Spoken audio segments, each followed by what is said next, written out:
if your goal is to reduce your landfill use and to improve air quality and water quality, commercial composting has a lot of benefits to that because it's anything that was once alive. It includes meat and dairy and compostable disposables, and we have a number of facets of what we do.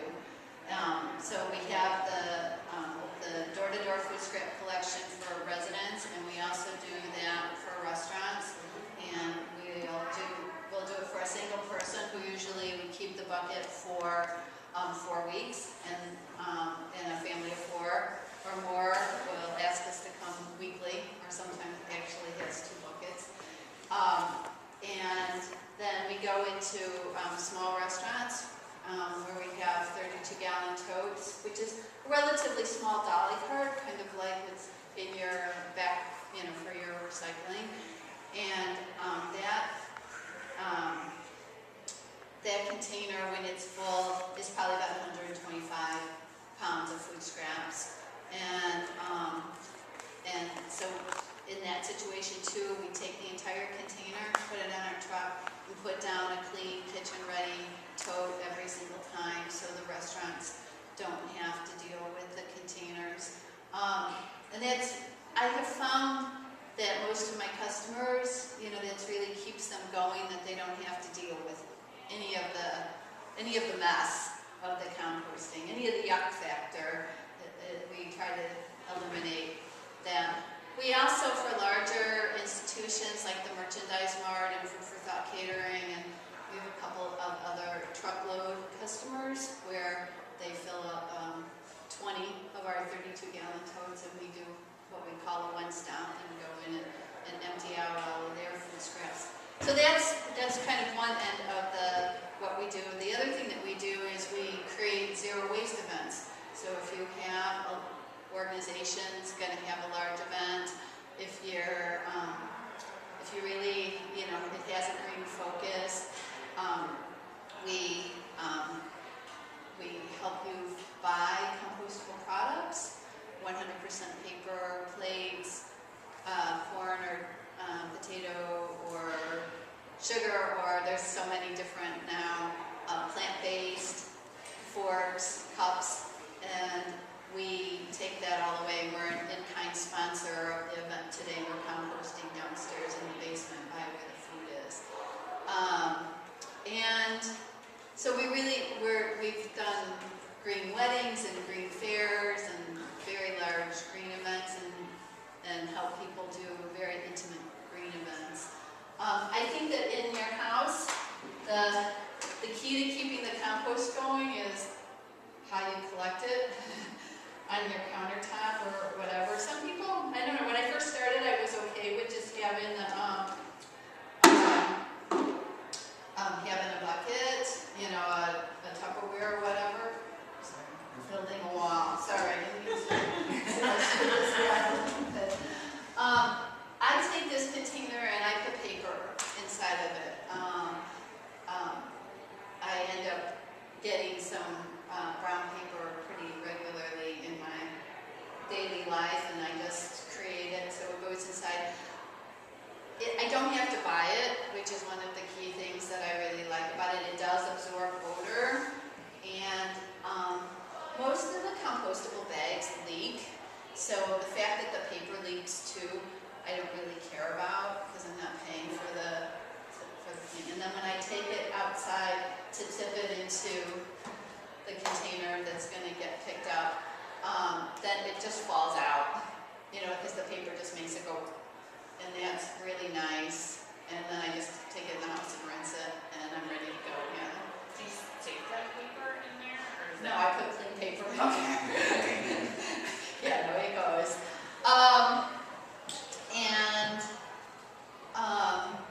Fruit flies is a huge issue when you're collecting food scraps, no matter what you're going to do with them.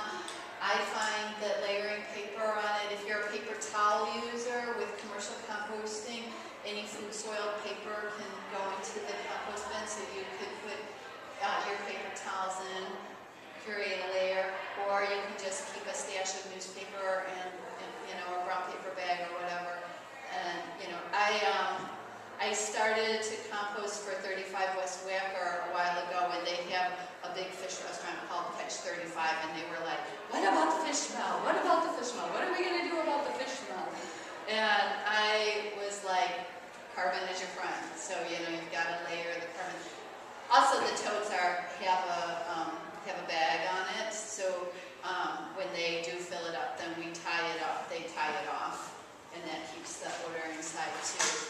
But so I decided, well, I keep saying all of this, carbon is your friend, and then I had this fish skin that I was ready to throw away, and I'm like, oh, I should take this outside. And I'm like, no, I'm going to put it in my countertop container, and I'm going to put some paper over it and see how long before I know that there's fish in that container. And I was keeping it on the countertop. It was in the spring, so it was before fruit fly season.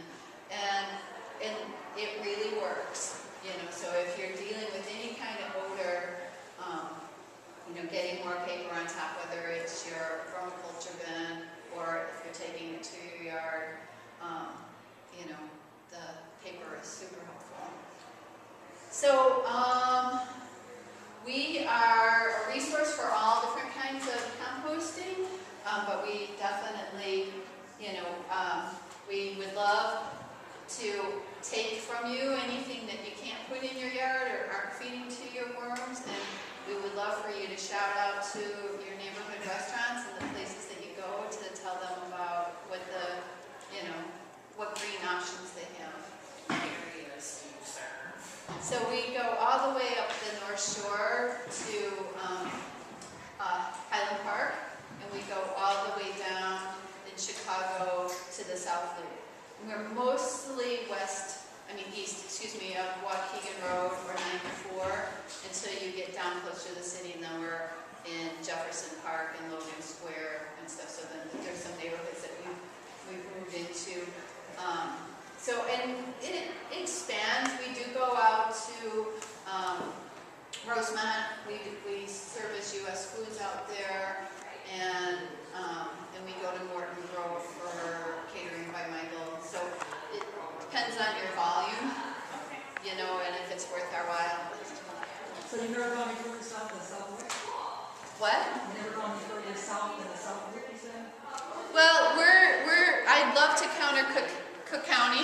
I'd like to, you know, have that be our boundaries relatively soon. We got funded in the spring by the state of Illinois to expand, and we're setting up a container washing facility. We have, let's say, I'm in Hyde Park. So we have 4 or 5 different gardens. It's a collective. This would be something that we would need to do. So I'm not wanting to take over from a speaker standpoint, but I see excitement over here in her eyes that she can't see well from a speaker standpoint from a Hyde Park conversation. So you might want to chit chat with her too on composting. Yeah. So you're on our way to the commercial composting site. So if you do have a group of people who are interested, you know, I'm always expanding. So, you know, it's kind of interesting. It's been a slow process to grow. You know, I've been at it for coming up on 4.5 years, and we have 350 residential customers. I think that if it was easy, we would have thousands of customers. You know, I mean, we live in a metropolis, very big city, but a lot of people still don't quite understand, or if they do understand the importance of reducing what we're putting in the landfill, they're just not willing to either take the time to source separate or to pay for the service. And since I'm not independently wealthy, You'll take meat. Yeah. Yeah, we take meat and dairy and food soil paper, greasy pizza box. The Whole Foods graciously does all of that really nice compostable paper on their salad bar now. And we don't take like the thin paper, like McDonald's paper, because that's all plastic coated, but anything that's 100% paper. Linda downstairs is doing lunch in 100% paper boats, and so we'll be taking all of those off-site along with the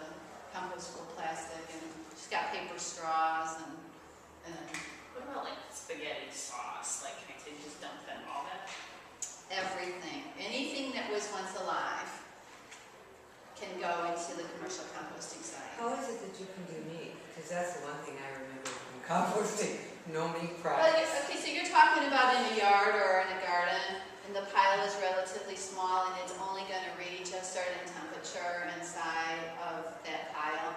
We're talking about windrow composting, where the piles are 18 feet wide and 9 feet tall, and it's mixed with yard waste, it's mixed with leaves, it's mixed with grass cuttings, it's ground up, and the inside of these piles, even in the winter time when they move these piles, it leaves a steaming track on the ground. You can tell exactly where they are in their rotation because they've got a steaming pile and a steaming track on the ground where it once was.